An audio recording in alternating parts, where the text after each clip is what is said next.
चलिए आज हम लोग डिस्कस करते हैं कल के क्वेश्चन ऑफ द डे को। लॉज ऑफ मोशन का बहुत ही आसान क्वेश्चन है। जितने बच्चों ने सॉल्यूशन भेजा है पार्ट ए का आंसर सबका करेक्ट है ऑलमोस्ट, बट पार्ट बी का आंसर क्यों नहीं करेक्ट है ये मैं अभी तक समझ नहीं पाया। आप लोग पार्ट बी क्यों नहीं कर पाए। एनीवे क्वेश्चन समझाता हूँ पहले। क्वेश्चन में कुछ नहीं, एक इंक्लाइन प्लेन है। इस इंक्लाइन प्लेन के मिडिल में एक ब्लॉक रखा हुआ है।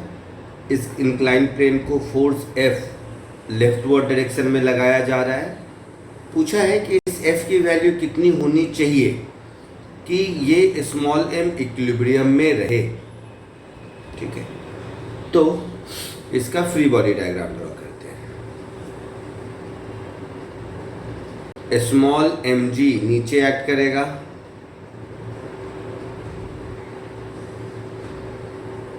सरफेस नॉर्मल रिएक्शन परपेंडिकुलरली इधर एक्ट करेगा,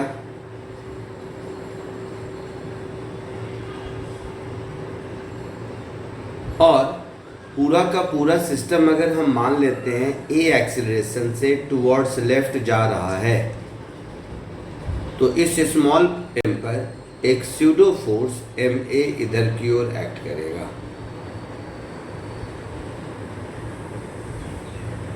स्यूडो फोर्स का कलर चेंज कर देते हैं, तो ma इधर एक्ट करेगा।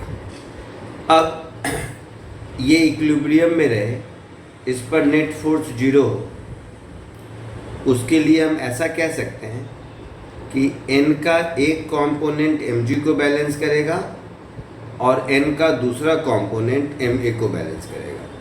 ये एंगल अगर थीटा है तो ये एंगल थीटा होगा और ये एंगल भी थीटा होगा। थीटा की वैल्यू 45 डिग्री दे रखी है।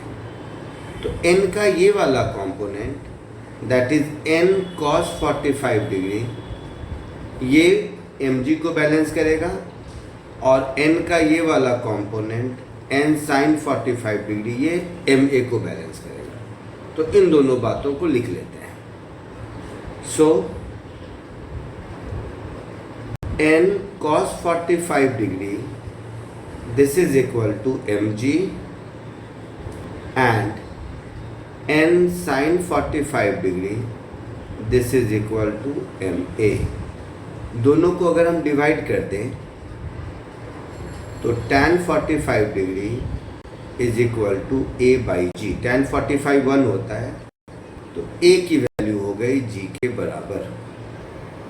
अब a की वैल्यू g के बराबर हो गई तो टोटल फोर्स F कितना होगा? Total mass 2m into a that is 2mg। तो a पार्ट का आंसर हो गया। ये सबने सही जवाब दिया है, इसमें कहीं कोई एम्बिग्यूटी है ही नहीं। तो फर्स्ट पार्ट का आंसर हो गया आपका 2mg। Second part of the question में कहता है कि अगर ये फोर्स 1.5 टाइम्स है दैट इज 3mg है, तो ये ब्लॉक इस इंक्लाइन प्लेन से in how much time the block will come out of the incline surface, है ना, ये हमें ढूंढना है। ध्यान देने की बात यह है कि इनिशियली ये जो ऑब्जेक्ट है ये mid point of the smooth inclined surface पर रखा हुआ है। अब थोड़ा सा विजुअलाइजेशन की बात है, वैसे मैथमेटिकली भी हो जाएगा। इक्विलिब्रियम के लिए जितना फोर्स चाहिए वो ये है। अब अगर हम इस फोर्स को इंक्रीज करेंगे तो ब्लॉक का ma की वैल्यू बढ़ेगी, तो ब्लॉक का एक्सेलरेशन अपवर्ड होगा, और अगर डिक्रीज करेंगे तो डाउनवर्ड होगा। तो फोर्स हमने 1.5 टाइम्स लगाया है, मतलब फोर्स हम इक्विलिब्रियम में जितना चाहिए उससे ज़्यादा लगा रहे हैं, मीन्स ब्लॉक का एक्सेलरेशन अप द इंक्लाइन होगा। तो ये ब्लॉक इंक्लाइन प्लेन के ऊपर जाते हुए ऊपर से जाके बाहर गिरेगा। ठीक है यहाँ तक? तो चलिए second part of the question के लिए इस डायग्राम को एक बार ड्रॉ करते हैं। फ्री बॉडी डायग्राम को एक बार दोबारा लिखना है, देखते हैं। तो अब देखिए अगेन, अगर मैं ड्रॉ करूं तो स्मॉल mg इधर इस f की वैल्यू हो गई 3 mg के बराबर, अब 1.5 टाइम्स ऑफ 2 mg।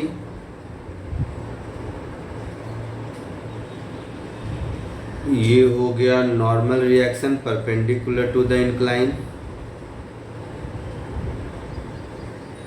है ना। और ये एंगल भी हो गया थीटा विच इज 45 डिग्री। अब और इस पर एक स्यूडो फोर्स लग गया इधर की ओर MA।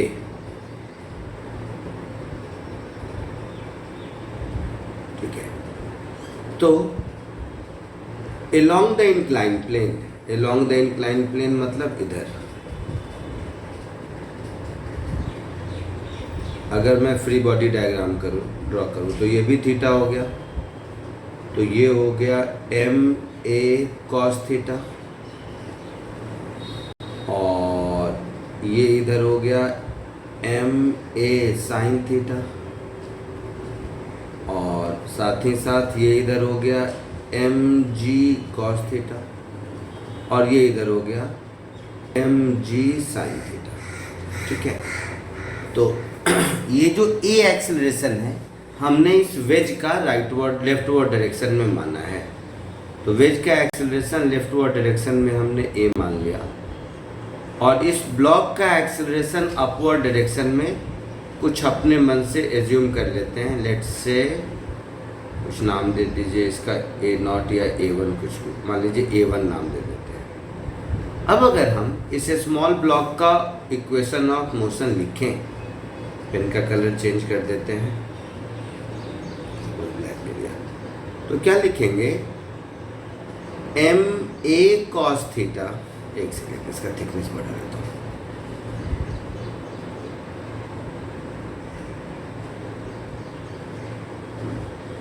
तो इसको लिखेंगे, अभी भी थिकनेस ज़्यादा नहीं बढ़ा,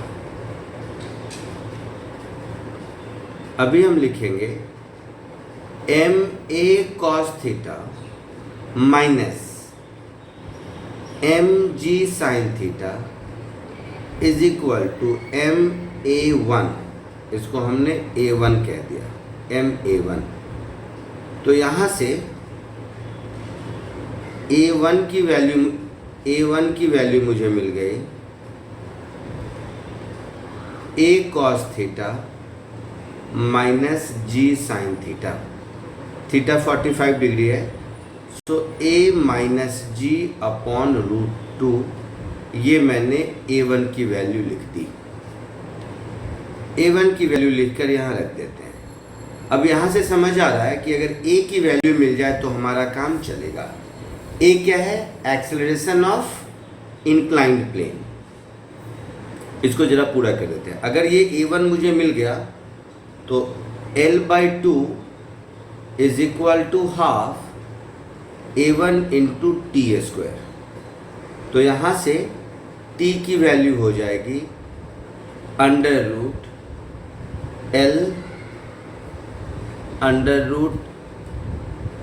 अपॉन A1।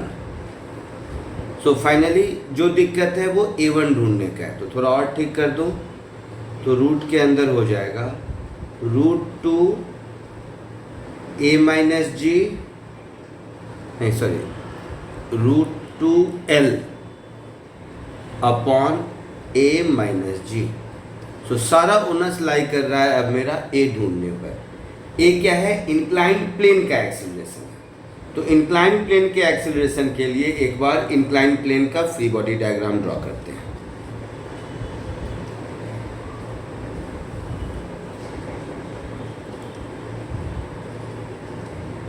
इंक्लाइंड प्लेन पर क्या होगा, ये जो ब्लॉक ने नॉर्मल रिएक्शन, इंक्लाइंड प्लेन जो ब्लॉक पर नॉर्मल रिएक्शन लगा रहा है, वही नॉर्मल रिएक्शन ब्लॉक भी इंक्लाइंड प्लेन पर लगाएगा, n इधर की ओर,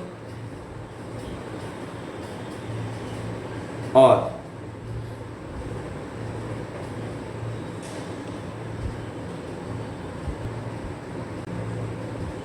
ये एंगल थीटा होगा। तो n का ये वाला कंपोनेंट n cos थीटा इधर होगा और n का ये वाला कंपोनेंट n साइन थीटा इधर होगा।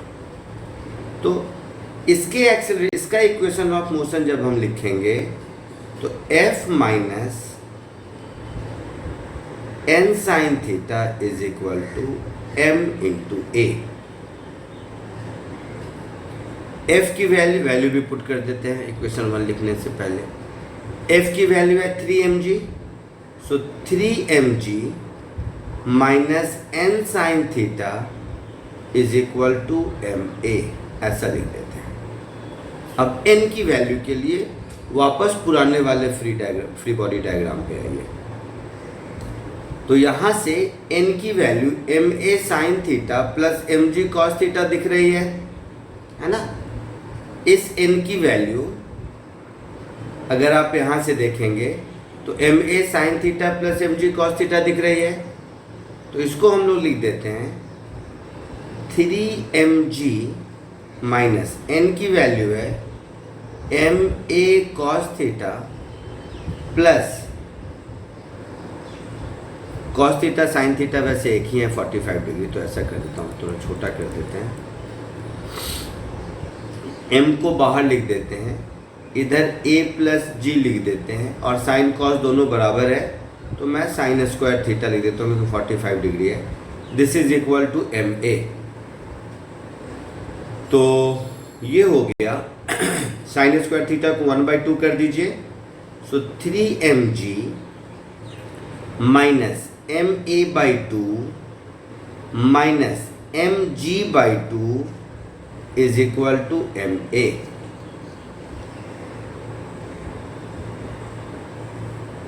है ना। तो यहाँ से आपको मिल जाएगा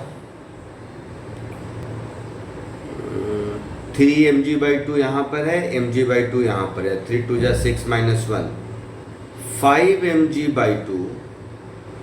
दिस इज इक्वल टू, इसको इधर ले जाइए तो ma plus ma/3 ma/2। Hope कोई क्लर्कियल मिस्टेक नहीं हुआ हो। तो m2 चला गया तो a की वैल्यू मिल गई 5g/3। इस a के वैल्यू को मुझे फाइनली t के इस एक्सप्रेशन में सब्स्टिट्यूट करना है। तो t के इस एक्सप्रेशन में इस a के वैल्यू को सब्स्टिट्यूट कर देते हैं, तो √12/a-g। सो रिक्वायर्ड टाइम जो हमारा चाहिए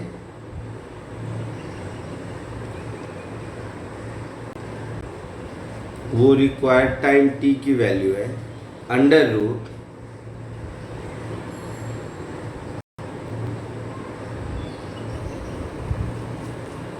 एक बार फिर से देखो, √12/a-g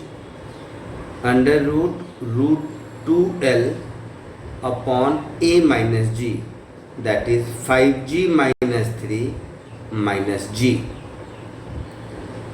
तो ये हो गया रूट के अंदर